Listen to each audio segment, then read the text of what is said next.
Hello students, कैसे हैं आप। उम्मीद करता हूँ सब बेहतर होंगे और आपकी स्टडी भी अच्छे से चल रही होगी।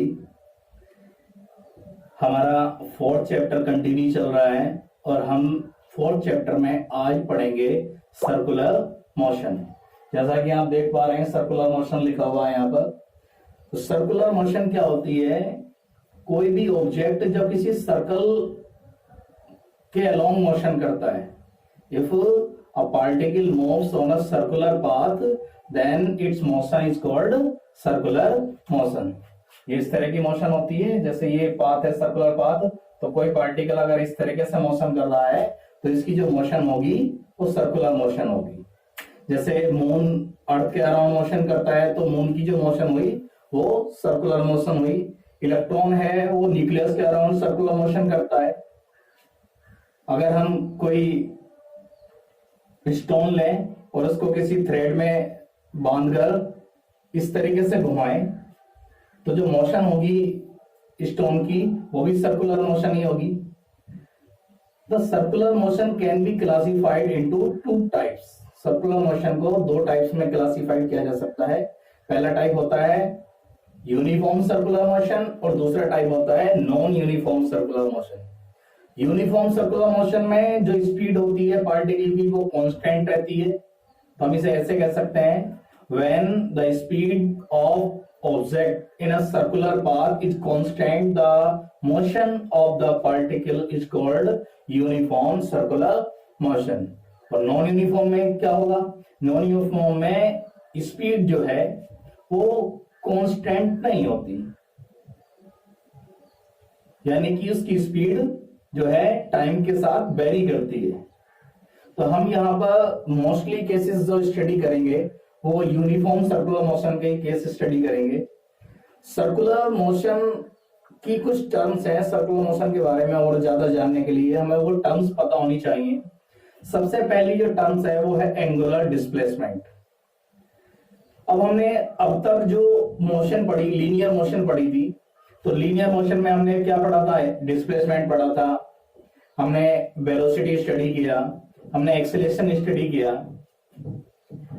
वहां पर लीनियर मोशन थी तो लीनियर वेलोसिटी थी, लीनियर ही डिस्प्लेसमेंट था, लीनियर ही एक्सेलरेशन था। लेकिन सर्कुलर मोशन की जब बात आ जाती है तो सर्कुलर मोशन में क्या टर्म होते हैं? एंगल टर्म होते हैं। तो यहां डिस्प्लेसमेंट की बात करेंगे तो एंगुलर डिस्प्लेसमेंट हो जाएगा। वेलोसिटी की बात करेंगे तो एंगुलर वेलोसिटी की टर्म एक यहां पर आएगी। ऐसी एक्सेलरेशन की बात करेंगे तो एंगुलर एक्सेलरेशन भी आएगा। हालांकि यहां लीनियर एक्सेलरेशन भी होगा। आगे हम स्टडी करेंगे रोटेशनल मोशन, तो एंगुलर एक्सेलरेशन का रोल वहां पर ज्यादा होगा। तो सबसे पहले हम बात करते हैं एंगुलर डिस्प्लेसमेंट की। एंगुलर डिस्प्लेसमेंट,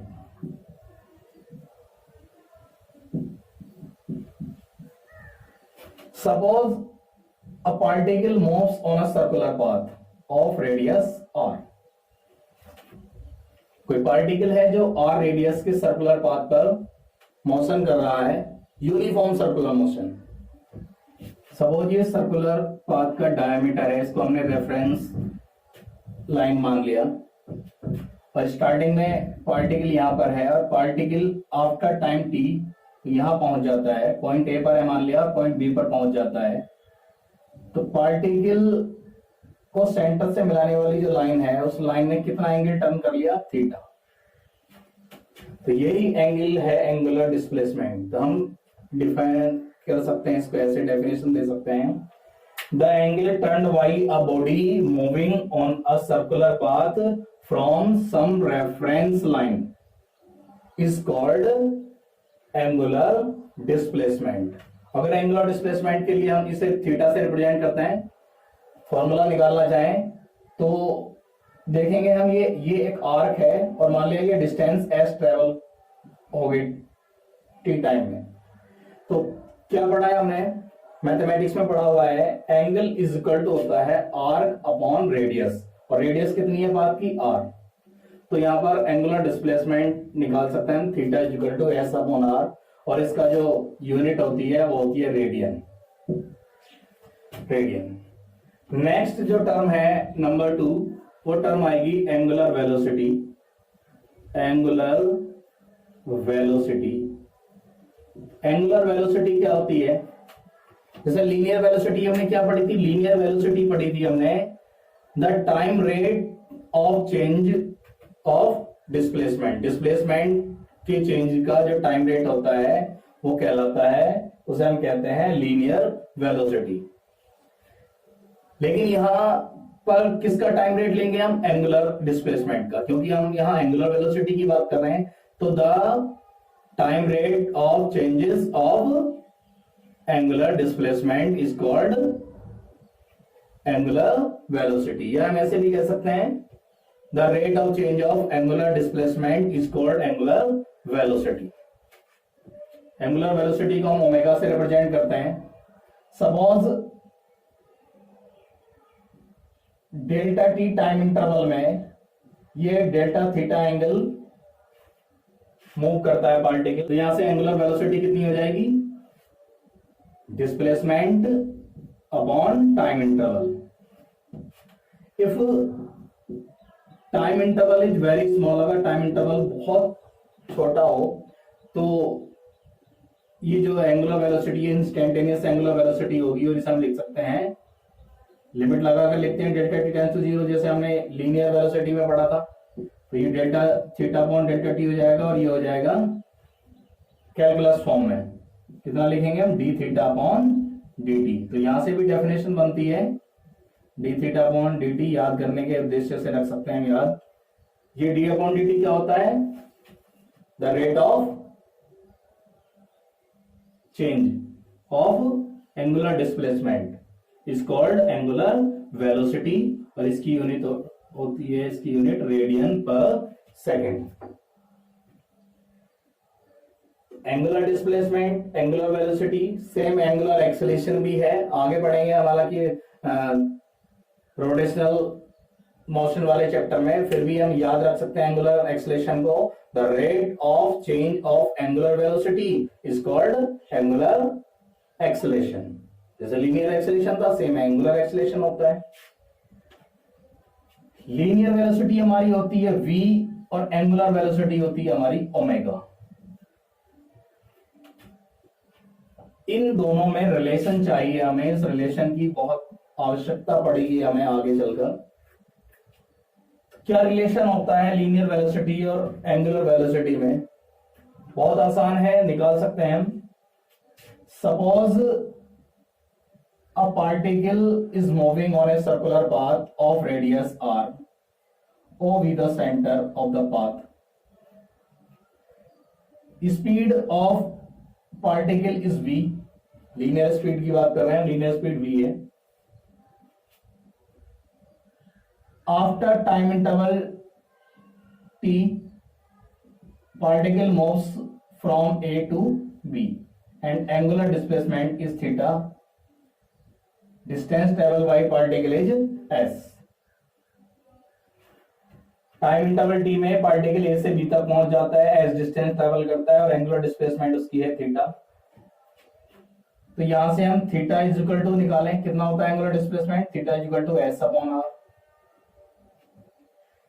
इसे हम डिफरेंशिएट कर दें विद रेस्पेक्ट टू टाइम, तो ये हो जाएगा कितना? D theta upon D T is equal to 1 upon R, constant है आर, एस का होगा D S upon D T. और हम ये ऑलरेडी जानते हैं, ये लिखा हुआ भी है, जी D theta upon D T कितना होता है? Omega 1 upon are.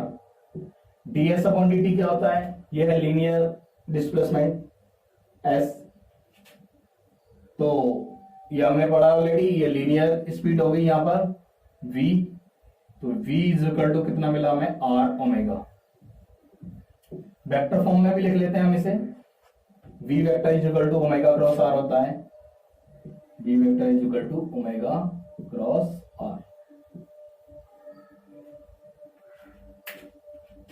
तो हमें ये रिलेशन मिला है लीनियर स्पीड और एंगुलर स्पीड में। और भी टर्म है सर्कुलर मोशन से रिलेटेड, जैसे कि time period. Time period, time period का मतलब होता है time taken to complete one revolution. तो हम बात कर रहे हैं सर्कुलर मोशन की।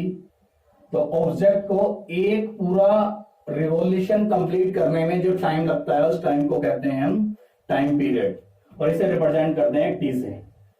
अगर पार्टिकल की एंगुलर स्पीड ओमेगा है तो इसका फॉर्मूला लिखा जाता है T equal to 2 pi upon omega, unit होती है टाइम पीरियड की सेकेंड। नेक्स्ट है फ्रीक्वेंसी।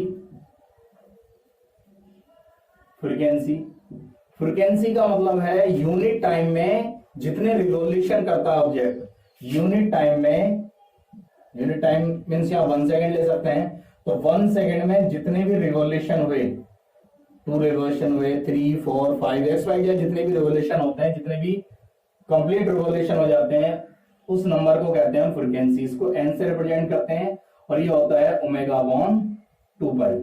यहां से ओमेगा लिख सकते हैं हम 2 पाई एन। इसकी यूनिट होती है हर्ट्ज और सेकेंड इनवर्स भी लिख सकते हैं। तो ये फ्रीक्वेंसी हो गई।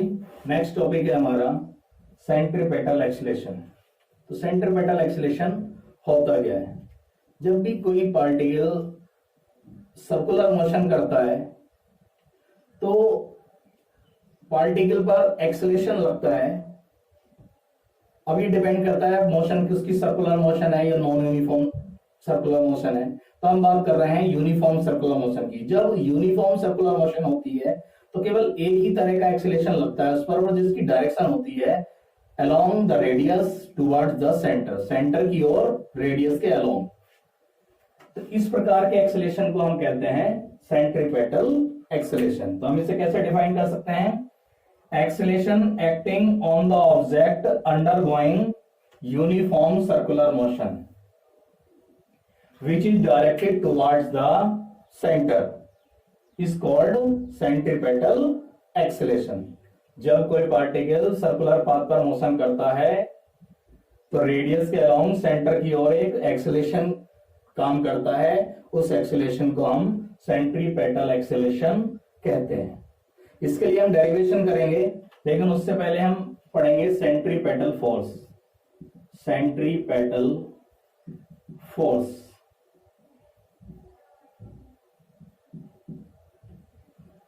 सेंट्रीपेटल फोर्स क्या होता है?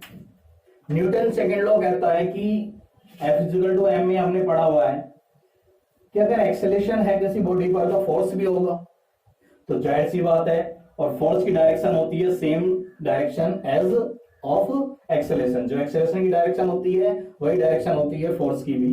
तो यहाँ पर एक्सेलेरेशन जो लगा हुआ है, ये मोशन हो रही है मान लो यूनिफॉर्म सर्कुलर मोशन, तो एक्सेलेरेशन की डायरेक्शन है ये रेडियस के अलोंग और सर्कुलर पाथ के सेंटर की ओर।